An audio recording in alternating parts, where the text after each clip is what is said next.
I think having multiple kids really close together is easier than spreading them apart. You don't have a chance to like ruminate on how hard it actually is. Not everything can take up that much space in your brain. When you're 1v3 and one had a blowout and one had a puke, and then you also have a baby in the car, and you pull up to your house and you're trying to figure out how to like, all right, it's game time. How am I going to manage all this? One out, you take off their clothes, you leave their clothes by the car, you walk them to the bath, you set them in, you turn the bath on, and obviously you can't leave a child unattended at the bath, but you have to right now because you have 2 more unattended in the car outside in the parking lot. So you're running back and forth, you're stripping off clothes, you're throwing it over here, you leave poop and puke in your car because that's another problem when your husband gets home, because right now you're dealing with the kids. You might have stuff on yourself, so you're stripping off. Your neighbors might see you in a bra. Kids are crying. One says they're about to go again, so you set them on the toilet while the other's in the bath and the baby's just sitting on the floor of the bathroom. Like, that's what you live in for a little bit. I just feel like you see so much and you're in emergency mode and you just stay in emergency mode for a couple of years. It's just so crazy. I had 3 boys 4 and under, which means at one point I had 1 in pull-ups and I had 2 in diapers, and I was solo with them most of the time.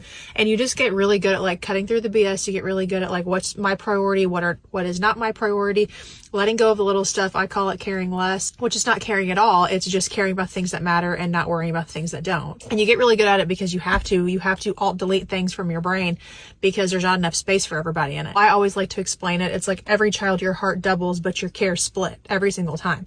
You don't have enough capacity to sit and ruminate about all the little things. Everything's just happening at once. All the chaos is moving at once. And for me, it was just easier to just be like, I'm already in it. Let's just keep going, than taking a long pause and stepping back into it. Now, I know that this is like a very triggering conversation if you have infertility issues or you've lost a child like I have. I lost my 4th son. And it's like, yeah, this stuff is completely out of your control. I'm just making note of it. And I also think there's a lot of beautiful things to happen with larger gaps too. There isn't like one is better than the other. I do think for me and the way my brain works and the way that I survived in those like very chaotic 10 to 12 hour days by myself, lots of little boys, energy busting out of the walls, I do think it worked better for me to just jump in for a couple of years and live like a crazy person and then come up for air on the other side. I'm also pregnant with my 5th boy right now, and I think I'm about to see the beauty of having a little bit of a larger gap. Everyone says the 3-year age gap, which will be the largest by far for us, is such a dream. I feel like I will have 3 older kids essentially, and then I get to really, you know, relish this baby. I won't be in survival mode with this baby, and I think that will be like a really special thing too.